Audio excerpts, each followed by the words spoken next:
doon kay DOJ. I think it's very disturbing. Lahat naman tayo, hindi natin gusto yung narinig natin. Unang-una, ipagdasal natin ang Pilipinas dahil we have a Secretary of Justice na hindi alam ang batas. Ang DOJ sumali pa doon sa mga ingay. Ha? Sa legality nun, sir, ano yung masasabi niyo? Yung parang papapupay, nagtapon, so... Ano yan, marami kasing approaches dyan. Pero it desecrates the memory of a person. It desecrates the peaceful state that he must be in. Ipagdasal natin ang Pilipinas dahil we have a Secretary of Justice na hindi alam ang batas. Pag-aaralan namin. Ginakol. Oh. Pag-aaralan. So lumalabas ngayon na ididemanda raw. Wala. It was unbecoming or it's a national security. Ano Wala, sila lang yan. It desecrates daw the mga ganun. Ha? I-exhume mo din yung bangkay ng presidente. Teka. Salita pa lang yun. Oo, wala. Wala pa nangyayari. Salita pa lang. Sinabi niya na yan eh. But eto po yun dyan. It's still words. Words lang yan. Hindi pa. Pag ginawa niya yan, may kaso siya.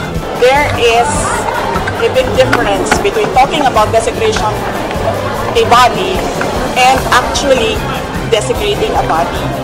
Talking about desecration of a body is not desecration of the dead. Doon kay DOJ, okay.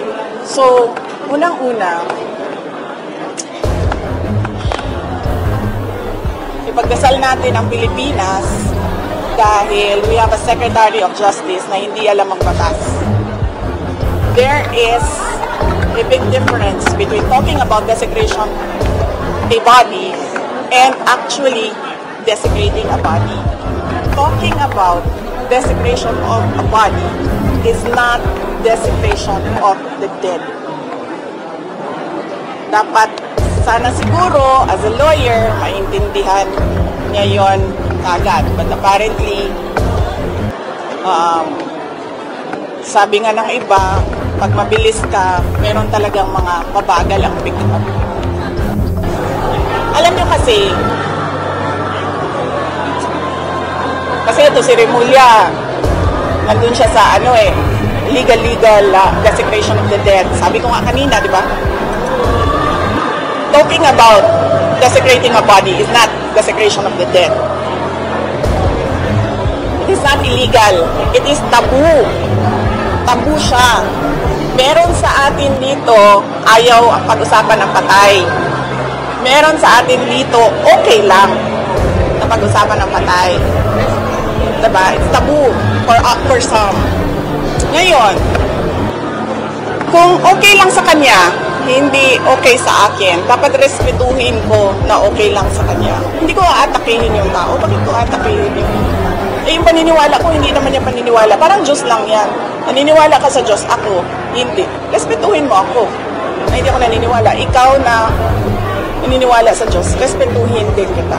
Ang problem kasi dito sa kanila,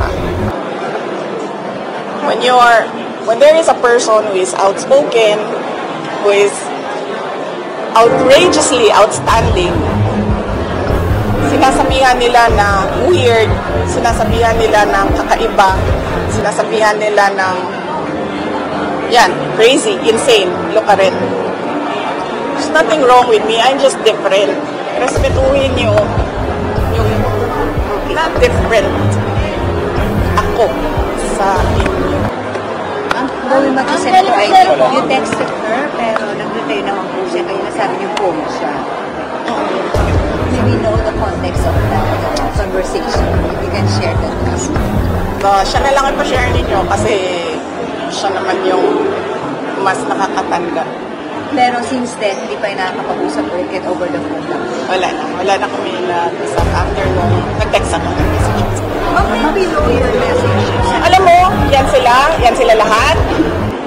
Yung mga nagsasabi ngayon na pinag-uusapan niyo yung patay, simba ko lang, God forbid, pag yung sa tatay ko na yan, sigurado ko may bubullshit dyan sa tatay ko. Why don't you just explain the allegations head on? Just the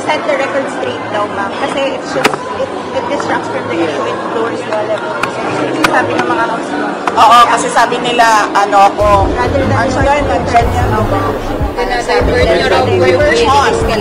diversion, yes. Well, it's a tie. Kasi ang ginagawa nila is a diversion from the nothingness that is this country is undergoing. This ginagawa nila is a diversion sa kagutuman, sa kahirapan, sa taas ng presyo, at sa kawalan ng mga Pilipino. Ginagawa nila ako diversion, gagawin ko din kung ano yung ginagawa nyo. Di ba? Ba't na inflation rate Wala. is bumababa? Talo na kayo. Wala na, kahit na anong gagawin nyo, talo na kayo. Sa Quadcom, inimbestiga ng AJK allegedly against President Duterte. Sa isang committee Sino may-ari nito? Sa isang committee naman, inimbestiga ng allegedly ang the Senate group. Mag-open din po na about AJK. So, what's your thought on this group? Ginagawa nilang mga ganitong mga investigation. Oh, yan nga yung sabi ko. Yung sinasabi nila na diversionary tactic yung sa akin. Bakit sila nagsasabi na hindi ako sumasagot? Lahat ng pinadala nila na AOM, Audit Observation Memorandum, sa kanila naman galing yun, hindi naman sa COA yun, wala namang independence sa COA ngayon. Sinasagot namin. In the proper forum, we answer. May cases sila sa Supreme Court, sinasagot namin. Ayaw ko lang sumagot dyan sa ginagawa nilang circus. Hindi naman ako ang nagmumukhang tanga dyan sila kasi hindi na nila ginagawa ang trabaho nila and for what? Diversionary! Oy! Sabihin nyo sa kanila, gutom ang mga tao. Gutom. Wala silang pambili ng pagkain. Ang problema kasi ngayon sa mga politiko, they have never seen a politician who has nothing to lose. They have never seen a politician na IDGAF. Kung sa Bisaya pa, bala mo din na makigdumog ko sa kanal. Yan ang problema. Kasi, I am not like them. And ang tendency sa mga ganito na mga tao, sasabihin nila, crazy, lukaret, luka-luka, buang. Desperado, ma'am. Desperada. Bakit ako desperada? I am Vice President of the Republic of the Philippines. I am not going anywhere. So anong ikakadesperada ko? Diba? So, yan yung problema dyan. Yan yung problema nila. Because they've never seen anything like Sara Duterte. Hindi ako maareglo. Hindi ako mabayaran ng budget. Hindi ako mabayaran ng pera. Ang laki ng problema nila. Kasi ngayon, ayaw ko na umahimik. Noon, walang nagsasalita kontra sa administrasyon. Ngayon, merong isang tao sasalita kontra sa. Mawawala ako sa aking abit. Sandali, saan ako? Doon sa tinatawag nilang buang. Tinatawag nilang luka-luka. They did that to MDS noon. Pero they cannot do it to me ngayon.